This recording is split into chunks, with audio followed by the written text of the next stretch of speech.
Okay, well, I just got laid off from my company and Hey friends, welcome back to my YouTube channel. Please take a moment to like this video and subscribe to my YouTube channel. Like the video because it helps with my algorithm. So the world is shifting in ways that many of us never imagined. More people are being laid off from their jobs than we have seen in recent years, and this is not just affecting one industry, it's happening across the board. So I've put the stitches together so that you watch. I'll be back to share my true sense. okay, well, I just got laid off from my company and I'm really, really upset. I thought I was done crying, but I don't think I am. I worked at my job for almost 3 years. It was like my 3-year anniversary in the next like 2 weeks. And I just really loved my job and I'm just really sad that I don't have it anymore. And I'm still like processing and like just in full like panic mode because I'm like, I need money, I need job security, like obviously I need to pay rent next month. Like I'm just really like freaking out and it's just not a good feeling.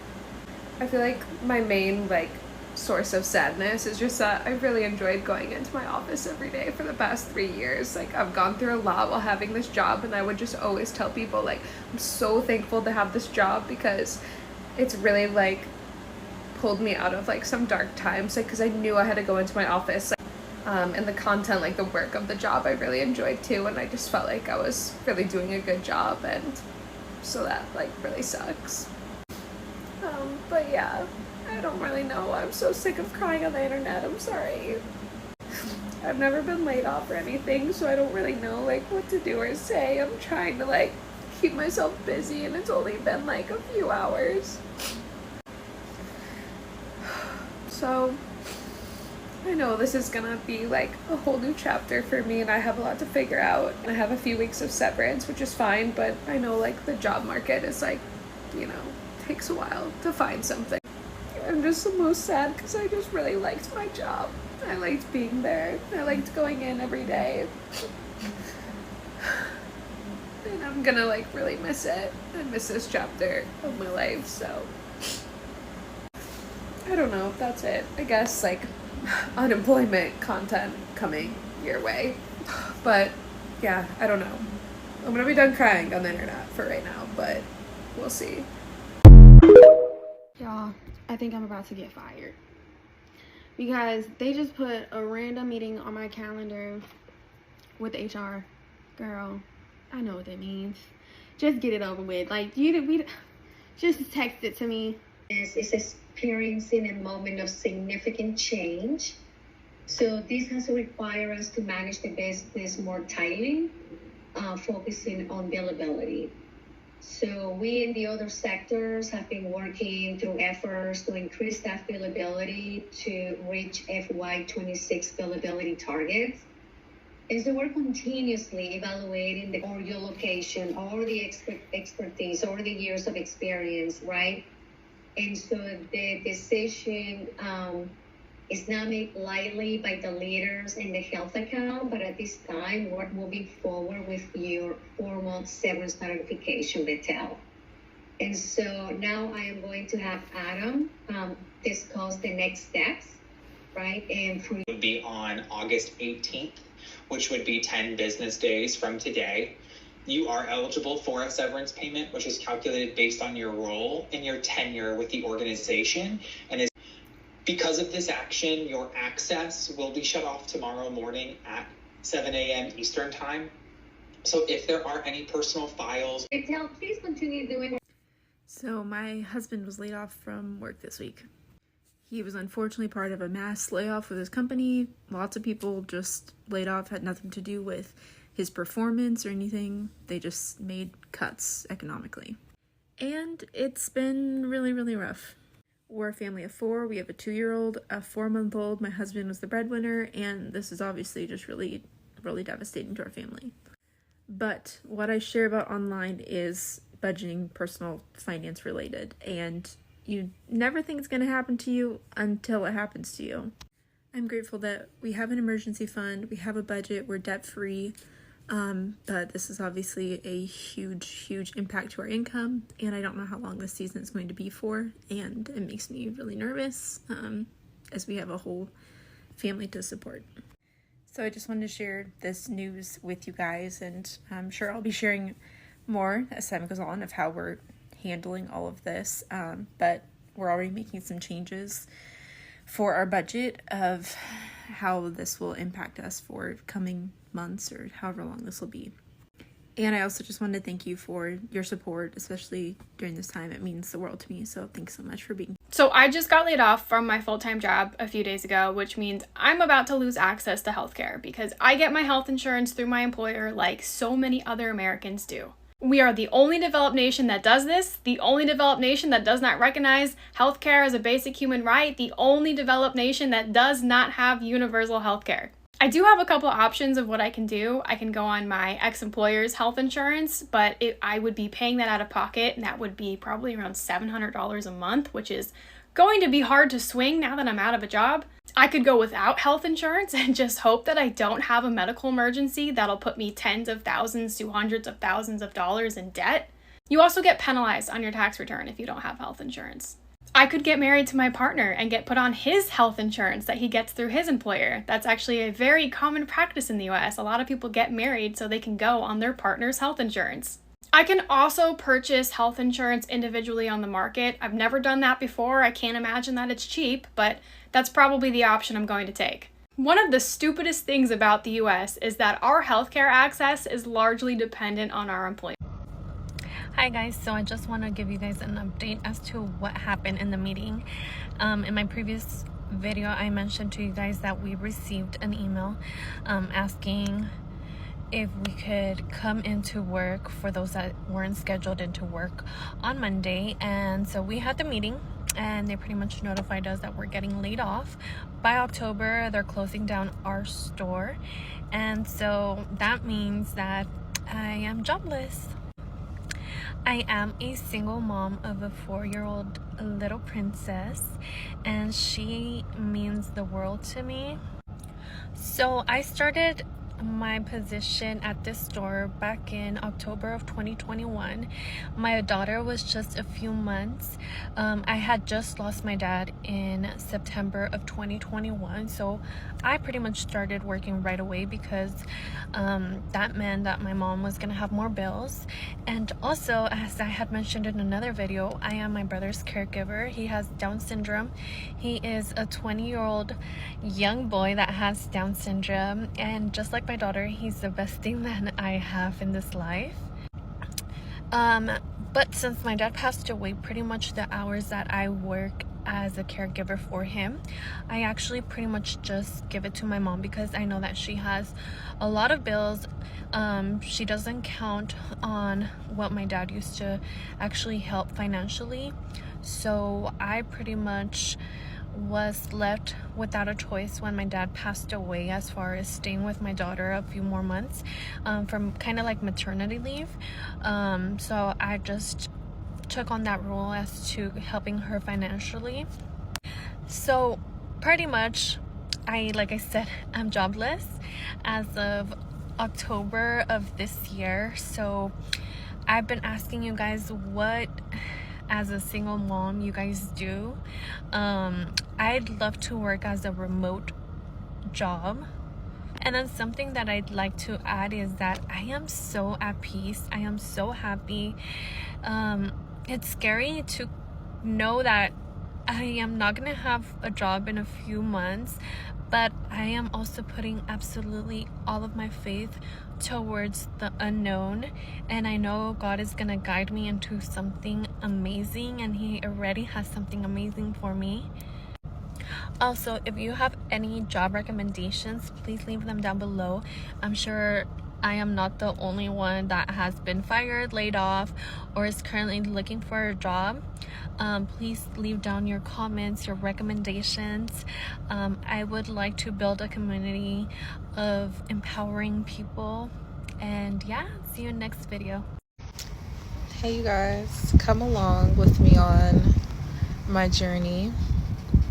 Day 2 of being unemployed. So we don't gotta get into details, but yeah, they fired me. Attendance purposes, you know, inevitable. That's actually another story time for something that happened last year.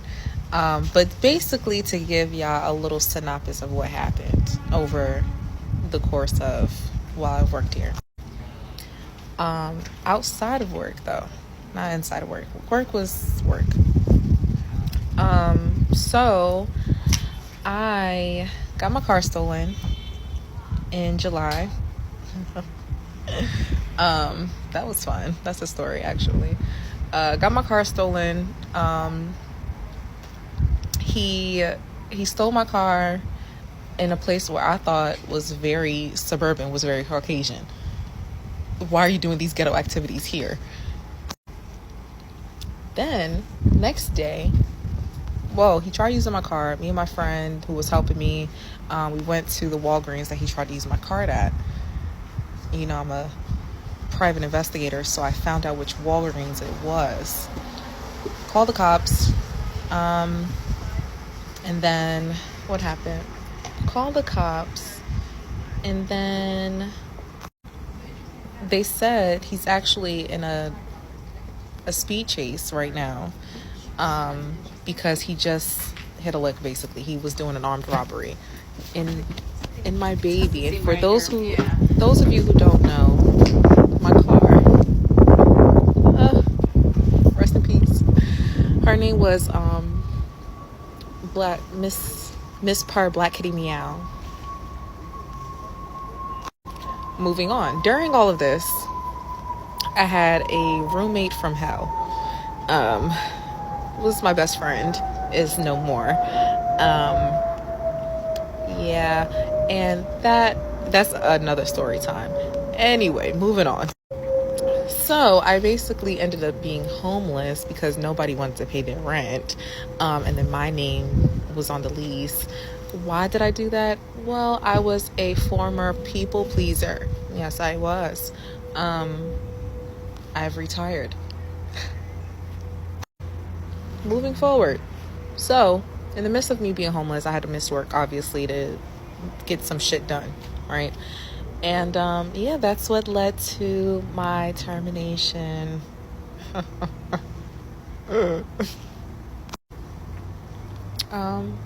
But you know, I see it as a blessing. I see it as God just making room for what's to come, right?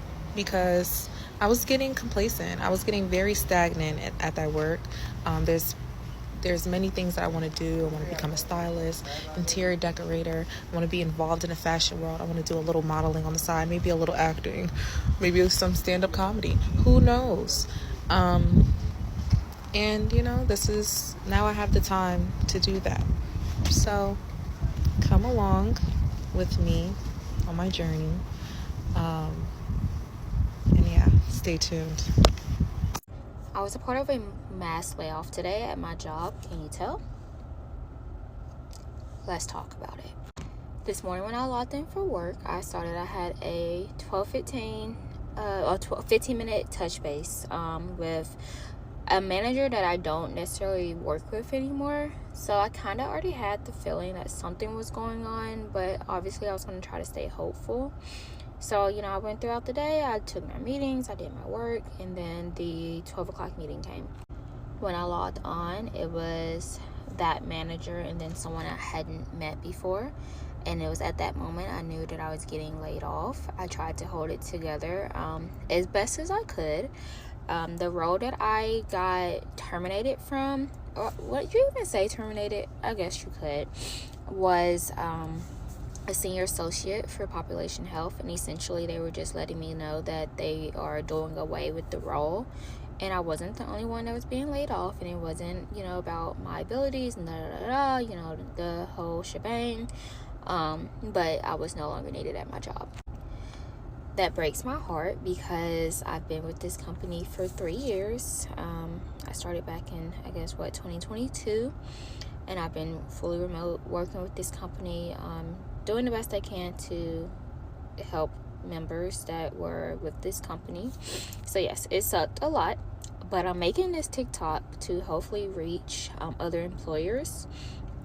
In the public health field, I have a bachelor's in healthcare administration, a master's in public health, and I am currently a doctoral candidate to getting my doctorate in public health at Tulane University. So if you know of any jobs, any public health jobs, or any jobs that you think kind of falls into that role of the public health realm, if you could please just tag me in them, send them to me, whatever the case is, I would be greatly appreciated. I was laid off last month, and it's officially been a little over a month now since I've been laid off. And one of the very first things that I did was make my little sappy LinkedIn post just saying, hi, I'm laid off, I'm unemployed, I'm looking for opportunity, and I want to use my network, and here's what I'm looking for, essentially. Today, I just signed an offer letter. I wouldn't have gotten this opportunity had I not posted my LinkedIn post. I was kind of embarrassed when I first made the post, but I just felt like I had to do it. I have so many connections on LinkedIn. I need to utilize my network, and I think networking is so important. And I had multiple different conversations, but had I not made that post, I wouldn't have gotten this job offer. All this to be said, if you're laid off, you're unemployed, take a chance, make the post on LinkedIn. It doesn't matter if you look or if you're embarrassed, because what's going to happen? Someone's going to read it and be like, oh, that person's laid off. They might know someone, or they might know something in the pipeline that's being worked on where someone's growing a team. You just never know. It's just worth making the post, because even if you get the opportunity just to have a few conversations with someone new, that's someone new that you're adding into your network. And you never know what's going to come back around. Maybe in a year from now, that person will be like, hey, you weren't a fit now, but I thought about you with this opportunity. Would you be interested in a conversation again? So yeah, this is your sign. If you're laid off, it's not the end of the world. Enjoy your time off if you can, and make your LinkedIn post. It's so worth it. So that's a video, besties. I'm just here just to add on like what I think about today's video. A lot of people have been laid off from their jobs. So what's driving these massive layoffs? The reasons are layered. Companies are saying that restructuring, automation, and also artificial intelligence are reducing the need for certain positions, and economics putting pressure on employees to cut off costs. Inflation is raising living expenses, also mean that businesses are facing tighter profit margins.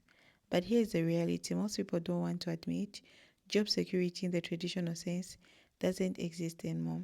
Our parents and grandparents could work for one company for 20 or 30 years and retire with pension.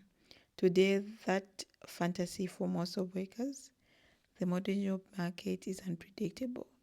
You could be excelling in your role, hitting your targets, and still lose a job because of reasons completely out of control.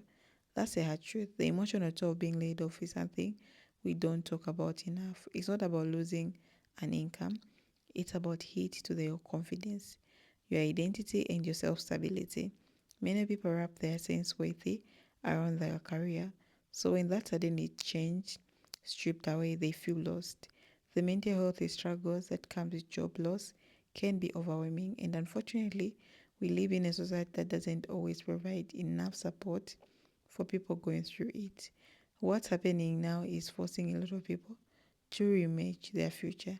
Some are turning into entrepreneurship, freelancing, or side hustles as a way to take back control. Others are going back to school to learn the new skills and pivot into industries that are more sustainable or stable. And some are left in limbo, unsure of what to do next. But here's the key message: being laid off doesn't mean you have failed. It means the system shifted and now you have to find a new path forward. The rise of layoffs also highlight a major gap in how companies view their employees. Too many organizations treat workers like disposable resources rather than human beings with families, dreams, and responsibilities. The message employees are getting is the loyalty doesn't guarantee protection. You give a company your best years, and in the end, You just a line item in a spreadsheet. That harsh lesson is one more people are beginning to realize. So what can we learn from this trend? First is adaptability is everything. The people who survive this wave of layoffs are the ones who are willing to pivot and reinvent themselves. Technology is advancing faster than ever, and the skills are kept um, that kept you employed in 5 years ago, they may be enough to keep you relevant today. Continuous learning, upgrading your skills, and staying aware of making trends which are no longer optional. They are survival tools. Second, multiple streams of income are becoming a necessity, not actually. Relying on a single job is risky when companies can downsize overnight, whether it's releasing, investing, creating content, or setting a small side hustle. Having additional income sources gives you more financial resilience if main job disappear. Another point we need to address is the power shift happening in the workforce. Employees are waking up to the reality that they need to advocate for themselves. That might mean negotiating harder, setting boundaries, or even walking away from toxic workplaces. Layoffs remind us that no company is going to prioritize our well being over their profits. So it's up to us to create a life that is not completely dependable on employees' decision. The increase in layoff is also sparkling important conversation about how we define success. For so long, success was tied to have a stable job, climbing the corporate ladder, and also securing a steady paycheck. But with the model climbing, people are starting to start asking deeper questions. What does it mean to live a fulfilling life?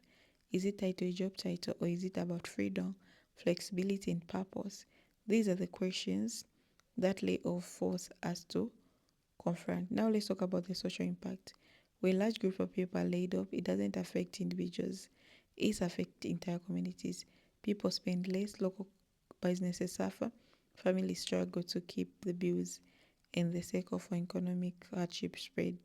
The ripple effect is dangerous, especially in countries where there is no strong safety or unemployment support.